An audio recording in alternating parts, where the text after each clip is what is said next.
So I ended up going and I worked at a sandwich shop called Jersey Mike's, and it's in America, and the food is actually really good there. But what happened was they fired me after 3 weeks because they thought I had an attitude.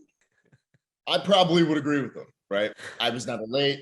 I always worked. It was just, I guess I was maybe a bit unpleasant because I had $8 in my bank account the whole time, or it was like $8 or $11 fluctuated. I couldn't spend any money. I couldn't do anything. I had to wake up, go to work, and then I don't know if they ever found out, but I'm telling them they can sue me if they want. That might not be fun. But I used to incorrectly make some of the sandwiches wrong, some of the more complicated ones, put them in the back of the freezer so that I had food to eat. Right? There's not much, even in 2016. There's not much you can buy with $8.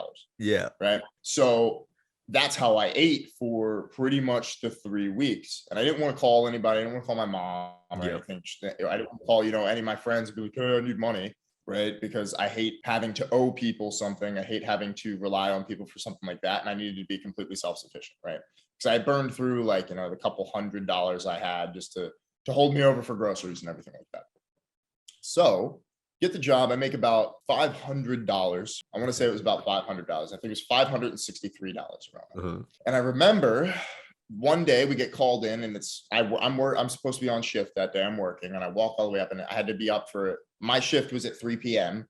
And I had a 7 a.m. meeting that I had to go to. The whole store had to go walk up or drive over there, and I lived 20 minutes by walk away. And my dumb ass, it's 85 degrees in the summer, walking up the hill in a giant hat and a giant bright red polo shirt and khakis in 85-degree weather. My 19-year-old ass about to go make sandwiches for $9. So the girl who was the manager at the time pulled me aside before she even started the meeting and said, hey, Dave, we have to let you go.